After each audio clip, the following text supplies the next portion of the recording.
मैं डॉक्टर मनोज राय, associate professor Hindi विभाग TS college Hisua. आज स्नातक प्रथम खंड हिंदी प्रतिष्ठा के विद्यार्थियों को जयशंकर प्रसाद द्वारा रचित चंद्रगुप्त नाटक के व्याख्येय अंशों को बताने जा रहा हूँ। प्रसंग है पर्वतेश्वर अर्थात पौरस और चाणक्य का संवाद चल रहा है। अभिमानी पर्वतेश्वर अपने क्षत्रियत्व के समक्ष दूसरे पात्रों के क्षत्रियत्व पर संदेह करता है। सबसे बड़ी बात, अंभिक ने प्रस्ताव लाया था अपनी शादी के लिए पर्वतेश्वर के समक्ष, लेकिन पर्वतेश्वर ने उसे अस्वीकार कर दिया था। इसी प्रकार जिस प्रकार इसके साथ होता है,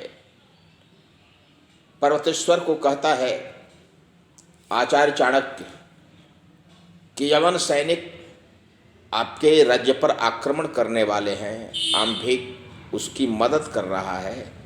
आप एक सैनिक को मगध साम्राज्य के पास भेज दीजिए, जिसके चलते लक्षाधिक यानी लाखों से अधिक सेना आए और आप अपने राज्य का, आर्यावर्त का सम्मान बचा सकें। लेकिन वह अभिमानी यह कहता है कि उनमें तो वृषलत्व है, अर्थात वे संस्कारच्युत व्यक्ति हैं और उनको मैं क्षत्रिय नहीं मानता, मैं उनसे कभी भी याचना नहीं करूँगा। और यहाँ तक कि यह भी कहता है कि यदि चंद्रगुप्त भी भावी सम्राट बनेगा तो वह भी तो वृषल होगा। मैं नहीं चाहता, मैं ऐसे व्यक्तियों को क्षत्रिय नहीं मानता। उसी के खिलाफ, उसी के विरुद्ध आचार्य चाणक्य का वक्तव्य आता है कि ब्राह्मण का क्या कर्तव्य है, क्षत्रिय कौन है। इस पर धर्म के नियामक ब्राह्मण है, धर्म का नियमन करने वाला कौन है, तो ब्राह्मण है। मुझे पात्र देकर उसका संस्कार करने का अधिकार है। मैं पात्र देखता हूँ या पात्र देख करके उसमें संस्कारों को आरोपित करना मेरा कर्तव्य है, मेरा अधिकार है। मैं ऐसा कर सकता हूँ। चंद्रगुप्त में क्षत्रियत्व है, इसलिए मेरा अधिकार है कि उसे मैं मूर्धाभिषिक्त करूं। ब्राह्मणत्व एक सार्वभौम शाश्वत बुद्धि वैभव है, सर्वव्यापी सार्वभौम शाश्वत बुद्धि वैभव है। वह कभी समाप्त नहीं होने वाला है वैभव। वह अपनी रक्षा के लिए, ब्राह्मण अपनी रक्षा के लिए, पुष्टि के लिए और सेवा के लिए इतर वर्णों का संगठन कर लेगा। यह चाणक्य का कथन है। इतर वर्ण यानी ब्राह्मणेतर वर्ण जितने भी हैं, उनका संगठन कर सकता है ब्राह्मण। राजन्य संस्कृति से पूर्ण मनुष्य को मूर्धाभिषिक्त बनाने में दोष ही किया है। राजन्य संस्कृति जिसमें संस्कार मिला हुआ है प्रशासन का, ऐसे संस्कारित व्यक्ति को मूर्धाभिषिक्त करना दोषयुक्त नहीं है। मैं चंद्रगुप्त को मूर्धाभिषिक्त करूंगा।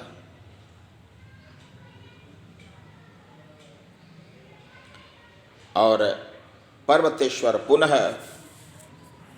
आचार्य चाणक्य के मत का विरोध करता है और बार बार मगध साम्राज्य को,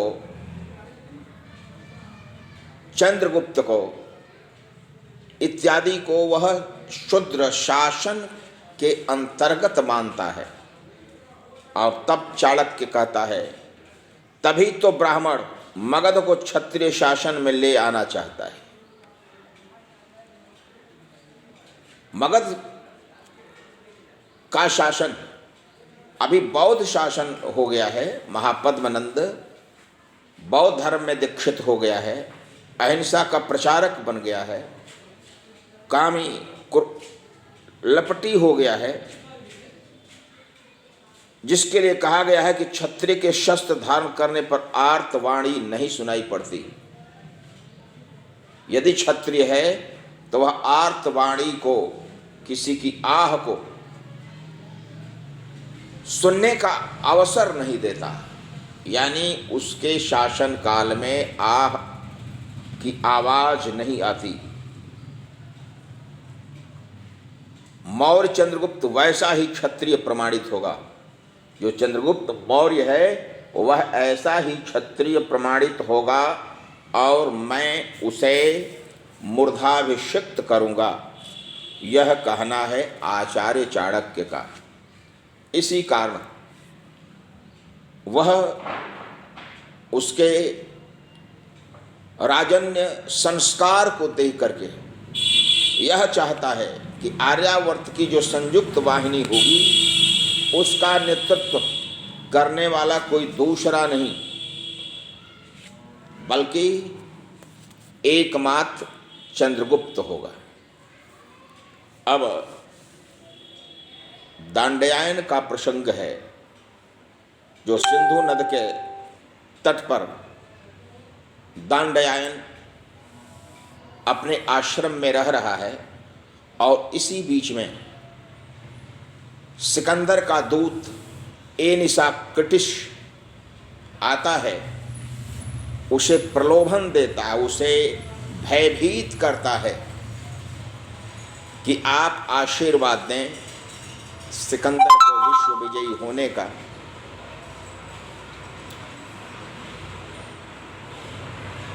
उस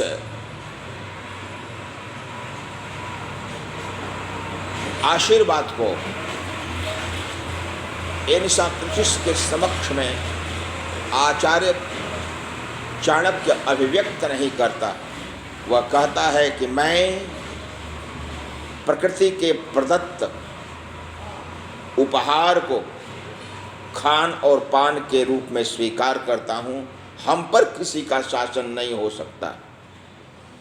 और उसी का ये है, दांडयायन हंसकर कहता है कि तुम हमें दंड भुगतने की चेतावनी दे रहे हो कि यदि मैं आशीर्वाद नहीं दूंगा तो तुम्हारा सिकंदर हमें दंडित करेगा।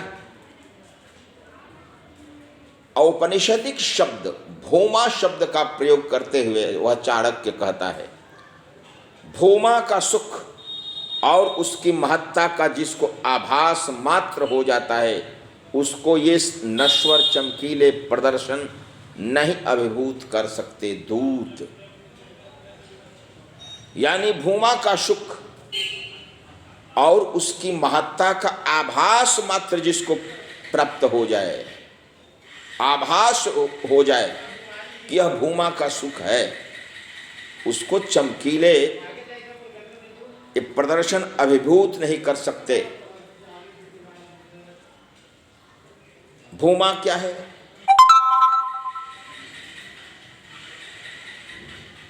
छंदोग्य उपनिषद में भूमा शब्द की व्याख्या की गई है। सनत कुमार नारद संवाद के प्रसंग में यो वै भूमा सुखम,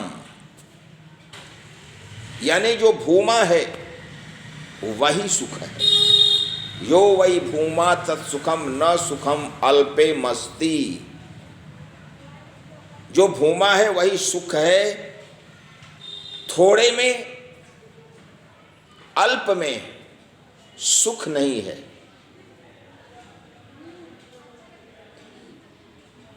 भूमैव सुखम भूमा त्वेव विजिज्ञासितव्य इति, यानी भूमा ही सुख है। भूमैव सुखम भूमैव भूमा त्वेव विजिज्ञासितव्य इति, यानी भूमा को ही प्राप्त करने की अभिलाषा रखनी चाहिए। भूमा न भगवो विजिज्ञासि इति, हे भगवान मैं आपसे उस भूमा को जानना चाहता हूं। तो भूमा है क्या? पुनः वह व्याख्या करता है, यत्र नान्य पश्यति नान्य शृणोति नान्य विजानाति स भूमा। जहां पर पहुंचने के बाद कोई दूसरा दिखाई नहीं पड़ता, कोई दूसरा सुनाई नहीं पड़ता, कोई दूसरा जाना नहीं जाता, वही भूमा है। अथ यत्रान्य पश्यत्व न्यशृणोत विजानाति तदल्पम। जहां पर अन्य को देखा जाए, अन्य को सुना जाए और अन्य को जाना जाए, वह भूमा नहीं है। यानी भूमा की आभासिका से, आभास मात्र से पूर्ण की प्राप्ति हो जाती है। उस भूमा के सुख का प्राप्त करने वाला न अन्य सुनता है न अन्य जानना चाहता है। इसे तदस्तम यो वै भूमा तदमृतम, जो भूमा है वह अमृत तत्व है। अथ यदल्पम तन मर्त्यम, और जो अल्प है वह मर्त्य है। यानी भूमा का अर्थ हुआ आनंद, पूर्ण, सार्वभौम, सर्वस्व, स भगवः कस्मिन् प्रतिष्ठित इति। इसे कैसे प्रतिष्ठित किया जाए? स्वे महिम्नि यदि वान महिम्नीति। इस प्रकार जो औपनिषदिक शब्द भूमा है, उस भूमा शब्द का प्रयोग करके दांडयायन ने, यानी छांदोग्य उपनिषद का प्रयोग करके दांडयायन ने एनिसाक्रिटिस को समझाने का प्रयास करता है कि मैं भूमा के सुख का आभास करता हूँ, प्राप्त करता हूँ। हमें कुछ दूसरा जानना नहीं है, हमें दूसरा कुछ सुनना नहीं है, हमें दूसरा कुछ पाना नहीं है। इसलिए कि भूमा की प्राप्ति का अर्थ हुआ पूर्ण की प्राप्ति। जहाँ भूमा नहीं है वहाँ अल्पता है।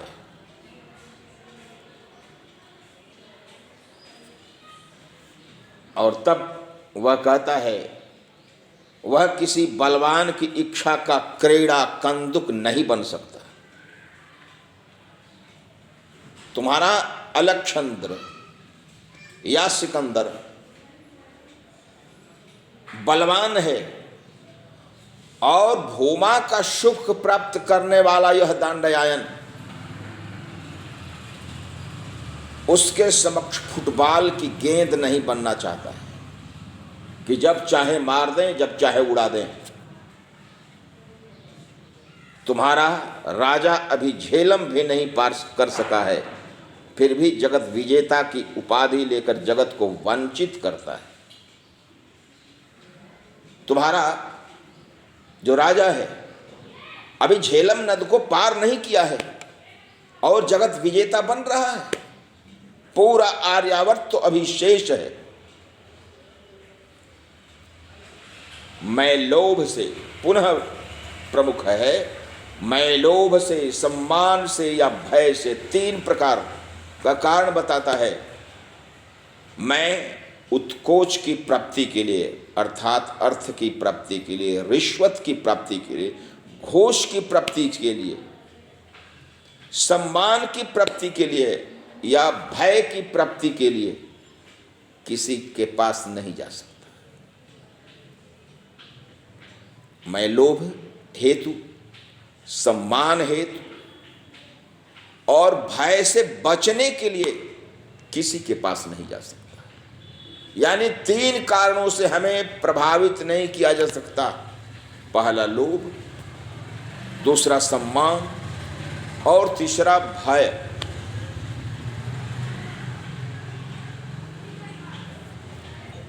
और तब एनिसाक्रिटिस कहता है कि यदि आपको दंड दे दे तो तब क्या करें? दंडयायन कुछ विचार करके उसके मत का खंडन करता है।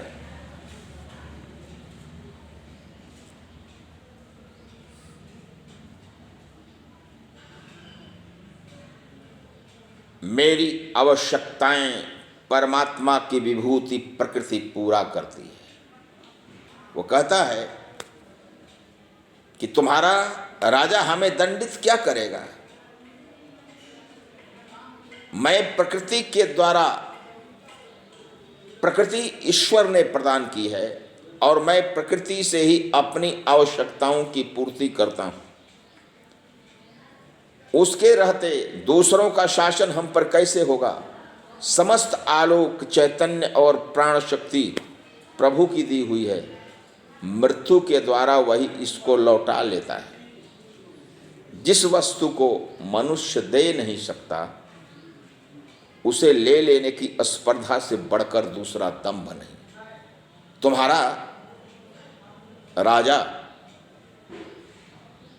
हमें जीवन दान दे नहीं सकता और जीवन लेने की महत्वाकांक्षा पाले हुए है। तुम हमें भयभीत कर रहे हो। मैं फल मूल खाकर, अंजलि से जलपान कर, फल और मूल, मूल उसे कहते हैं जो जमीन के भीतर रहता है, जैसे आलू, शकरकंद, कंद, ये सभी उस कोटि में आते हैं। तो वही फल और मूल खा करके अंजलि से जल पी लेता हूं। हमें जलपात्र की भी आवश्यकता नहीं रहती। तृणशैया पर आंख बंद किए सो रहता हूं। तृणशैया माने तिनकों पर मैं सो जाता हूं।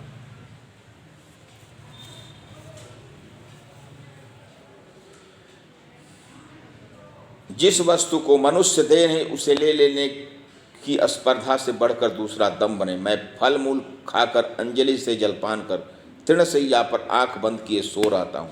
न मुझसे किसी को डर है, कोई दूसरा हमसे डरे नहीं और न मुझको डरने का कारण है। मैं किसी से नहीं डरता।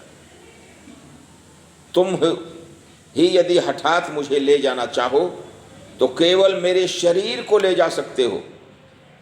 मेरी स्वतंत्र आत्मा पर तुम्हारे देवपुत्र का भी अधिकार नहीं हो सकता।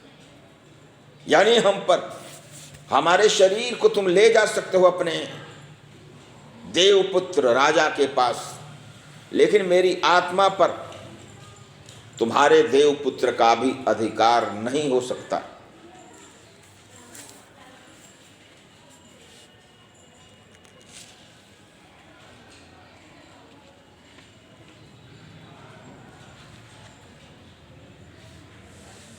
दंडयायन के समक्ष एनिसाक्रिटिस के निरुत्तर होने और लौट जाने के पश्चात स्वयं सिकंदर आता है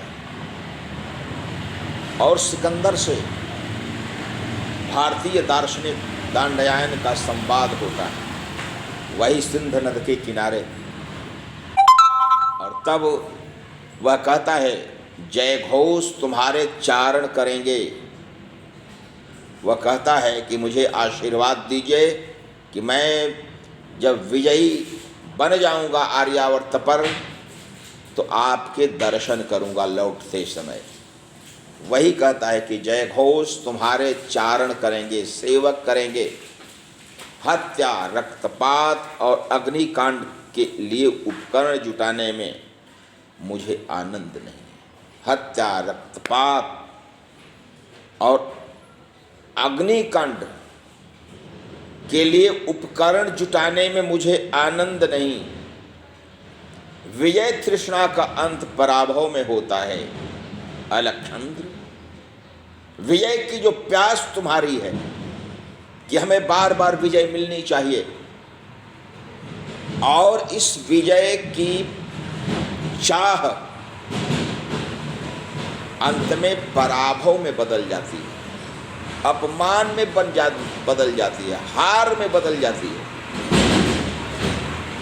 राज सस्ता सुव्यवस्था से बढ़े। बहुत विशिष्ट प्रसंग है। राज सत्ता सुव्यवस्था से बढ़े तो बढ़ सकती है, केवल विजयों से नहीं। केवल विजयों से राज सत्ता नहीं बढ़ सकती।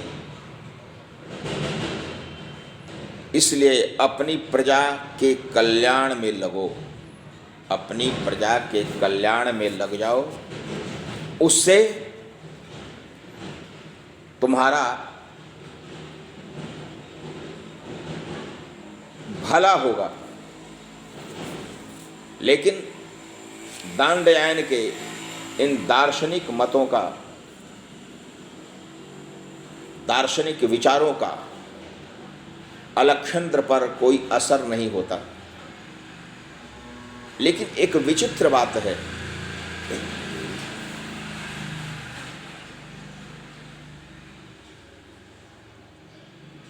कि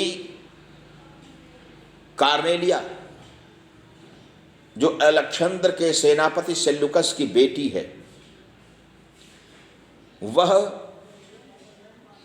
ग्रीस शिविर के पास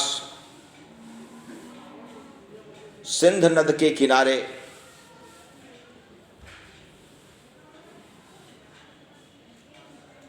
भारतीय आस्था से युक्त एक पद को कंठस्थ कर रही है। उसे भारतीय संस्कृति, भारतीय धर्म, भारतीय दर्शन अत्यंत प्रिय लगते हैं, और वह गीत गाती है, अरुण यह मधुमय देश हमारा। ये हमारा देश। वह ग्रीक को महत्व नहीं देती, वह आर्यावर्त को महत्व देती है। आर्यावर्त में सूर्य का विशेष प्रभाव रहता है। सूर्य की तीव्र किरणें, ऋतुओं का परिवर्तन, ये जो भारत में होता है ऐसा पाश्चात्य देशों में नहीं होता।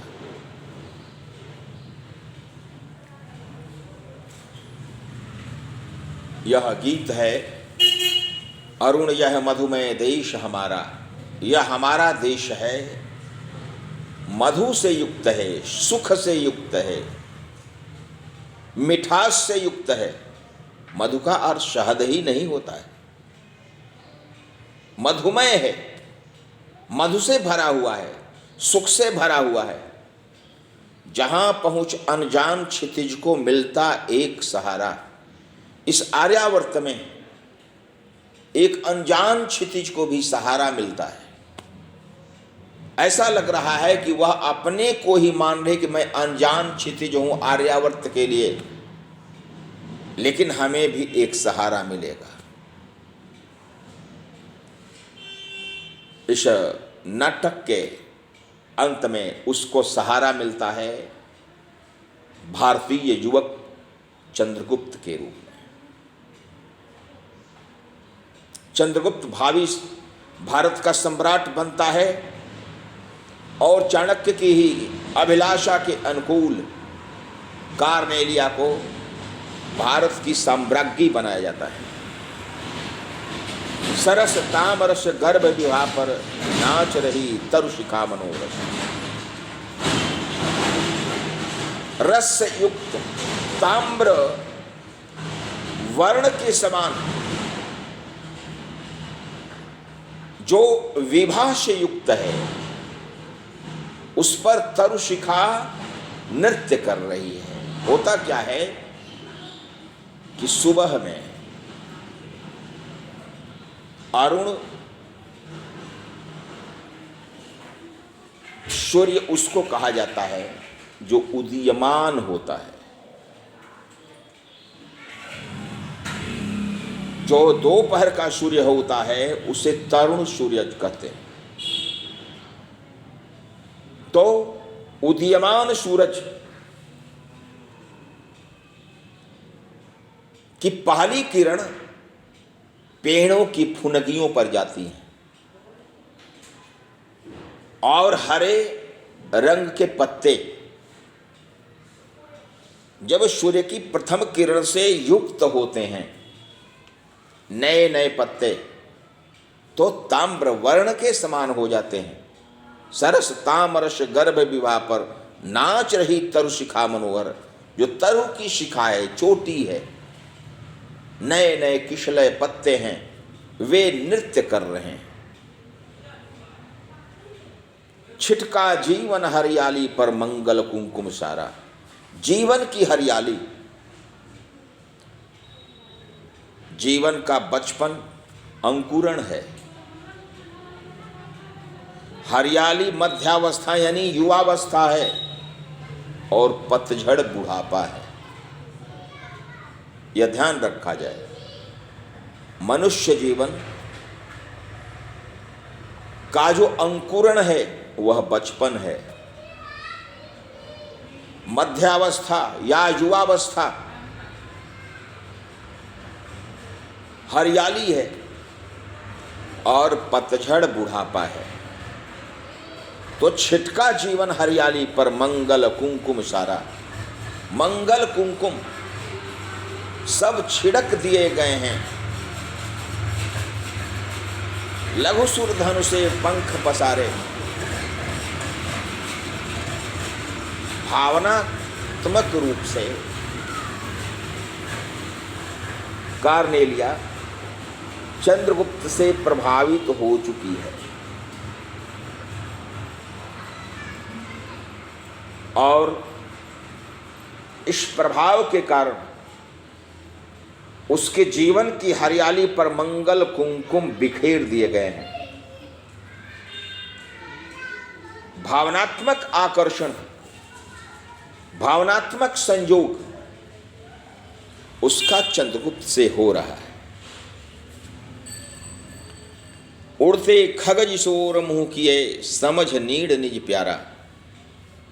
जिसकी ओर पक्षी, ख का अर्थ होता है आकाश, गा का अर्थ होता है जाना। तो जो आकाश में जाते हैं अर्थात पक्षी, उड़ते खगज जिस ओर मुंह किए समझ नीड़ निज प्यारा। अपना समझ करके जो पक्षी हैं वे अपना घोंसला समझ करके उड़ करके जाते हैं। बरसाती आंखों के बादल बनते जहां भरे करुणा जल। जहां करुणा का निवास है वह आर्यावर्त है।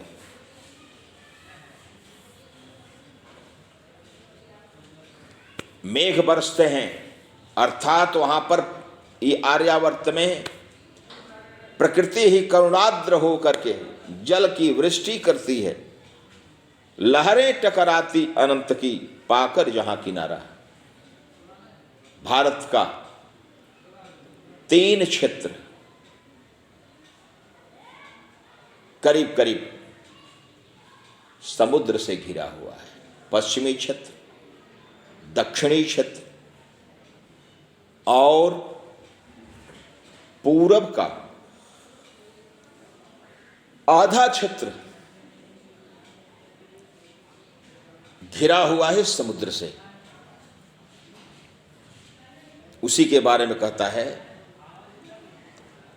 बरसाती आंखों लहरें टकराती अनंत की पाकर जहां किनारा। तो अनंत की लहरें जो उठती हैं पश्चिम से, दक्षिण से, पूरब से, वे अपना किनारा प्राप्त करती हैं आर्यावर्त की भूमि पर ही।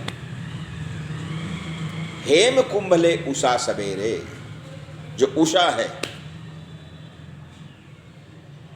वह सोने के घड़े को लेकर के, सोना का घड़ा क्या है? तो जो सूर्योदय होता है, सूर्योदय के समय जो सूर्य का रंग होता है वह स्वर्णाभ होता है। बीती विभावरी जागरी में भी अंबर पन घट में डूबो रही, तारा घट ऊषा नागरी। लो यह लतिका भी भर लाई, मधुमुकुल नवल रस गागरी। घट बड़ा प्रिय लगता था महाकवि जयशंकर प्रसाद को, इसलिए यहां भी हेम कुंभले उषा सवेरे। उषा क्या करती है? सोने के घड़े को लेकर के, हेम का अर्थ होता है सोना। जैसे अतुलित बलधामम हेम शैलाभ देहम, कहीं कहीं स्वर्ण शैलाभ देहम भी आया है, कहीं हेम शैलाभ देहम। किसी का नामकरण हेमा भी हो सकता है, हेमा मालिनी। तो हेम का अर्थ सोना।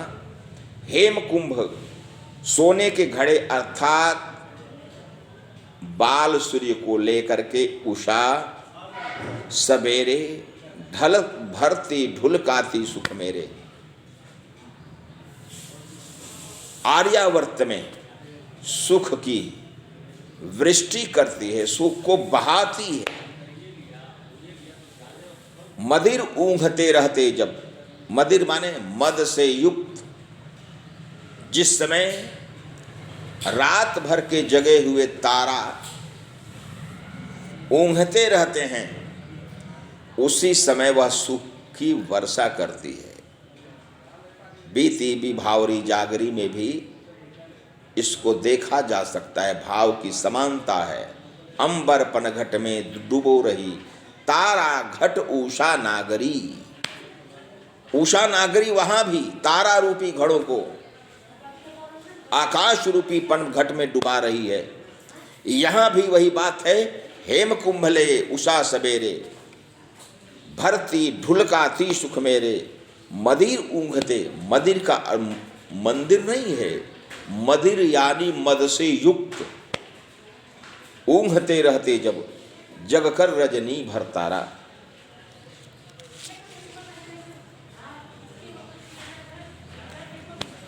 इसी बीच में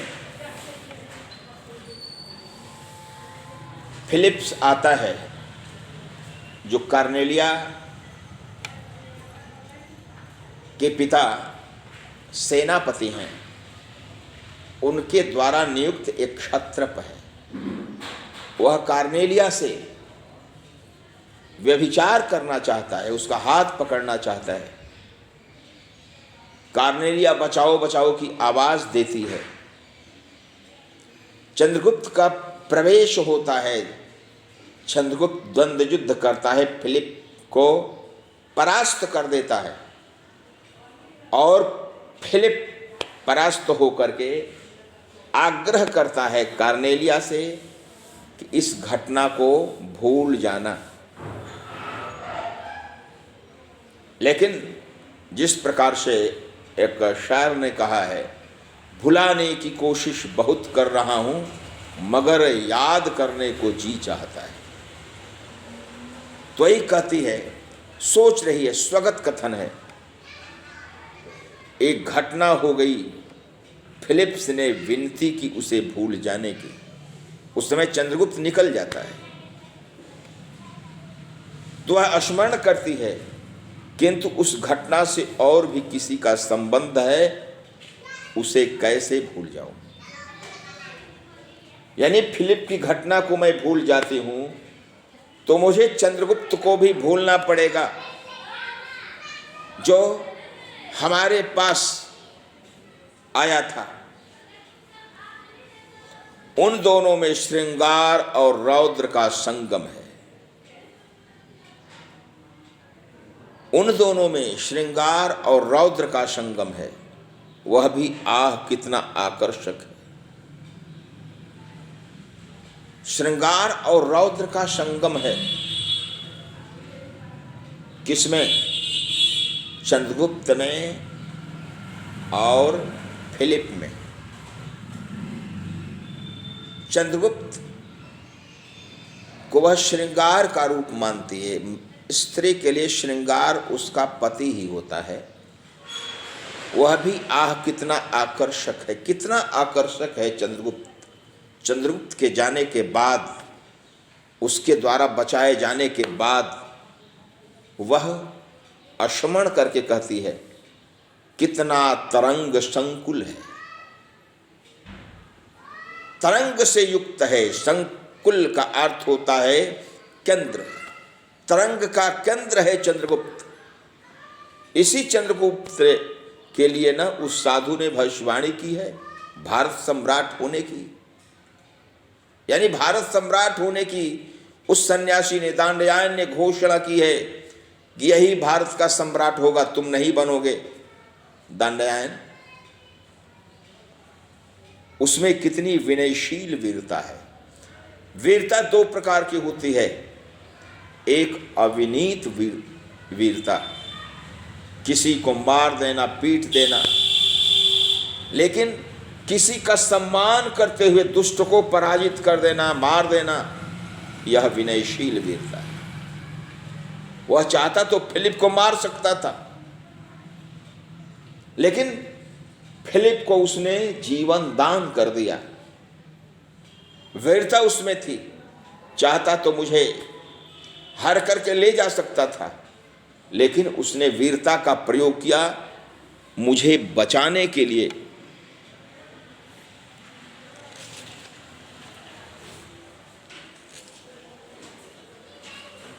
और फिलिप्स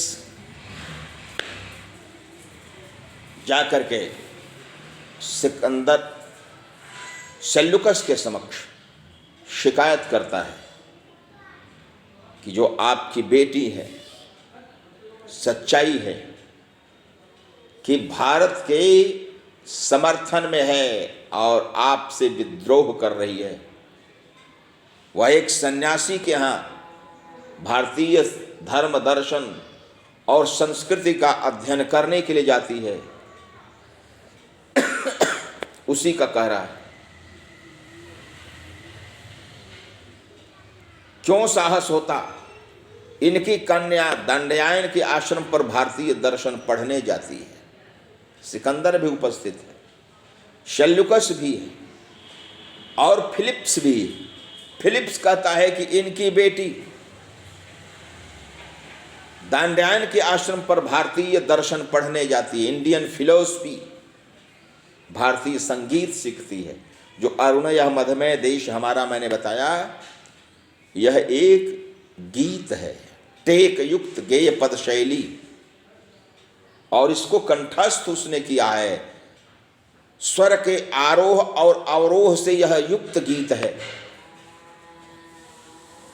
वहीं पर विद्रोह कारिणी अलका भी आती है। अलका जो राष्ट्रद्रोही अंभिक की सगी बहन है, उसने बगावत कर लिया है अंभिक से और अपने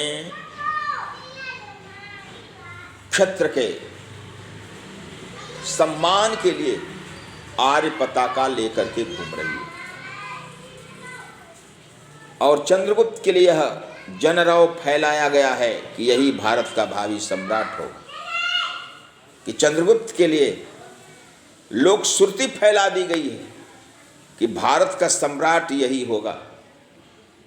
और इनकी बेटी अर्थात कार्नेलिया ऐसे ऐसे कुचक्रों से जुड़ी हुई है सेल्यूकस रोक अपनी अबाध गति से चलने वाली जीभ रोक। तो अंत में सेल्यूकस से और अलेक्जेंडर का संवाद होता है।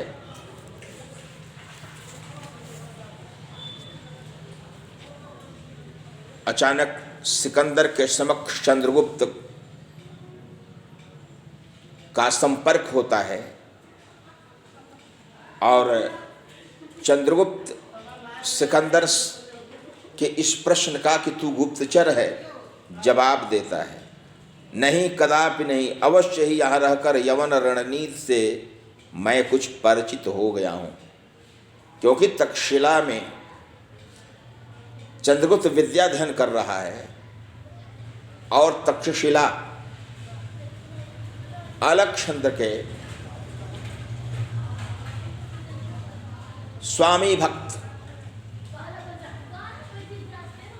अंभिक का शासन केंद्र है। वह समझ गया है चंद्रगुप्त की यवन रणनीति क्या है। वही कह रहा है कि मैं कुछ परिचित हो गया हूं, मुझे लोभ से पराभूत गांधार राज अंभिक समझने की भूल न होनी चाहिए। यानी लोभ से पराजित होने वाले, प्रभावित होने वाले गांधार राज अंभिक नहीं समझें, मैं वह नहीं हूं। मैं उत्कोच लेकर के राष्ट्रद्रोह नहीं कर सकता। मैं मगध का उद्धार करना चाहता हूं। मैं चाहता हूं कि मगध का उद्धार हो जाए, लेकिन यवन लुटेरों की सहायता से नहीं। मैं यवन लुटेरे अलेक्जेंडर को उसके मुंह पर ही चंद्रगुप्त कह देता है कि आप लुटेरे हैं और मैं आपके जैसे लुटेरे की मदद से मगध को मुक्त नहीं कराना चाहता। मैं राष्ट्रद्रोही नहीं हो सकता।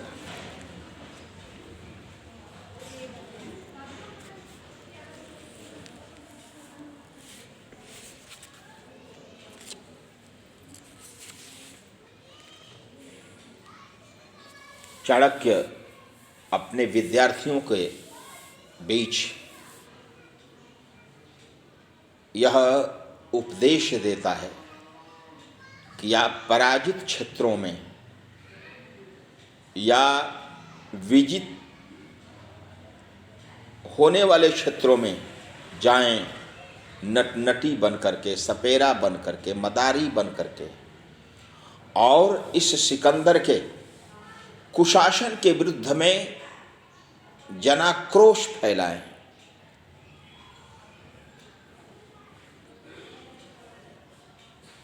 और चाणक्य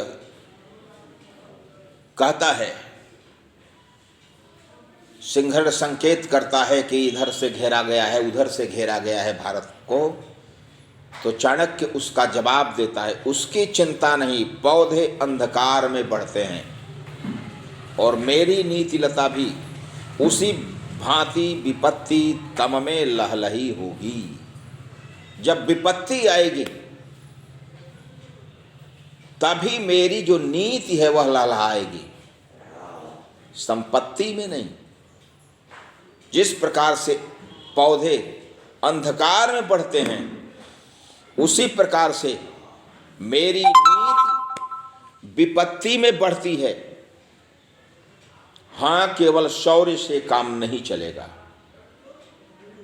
एक बात समझ लो, चाणक्य सिद्धि देखता है, लक्ष्य देखता है।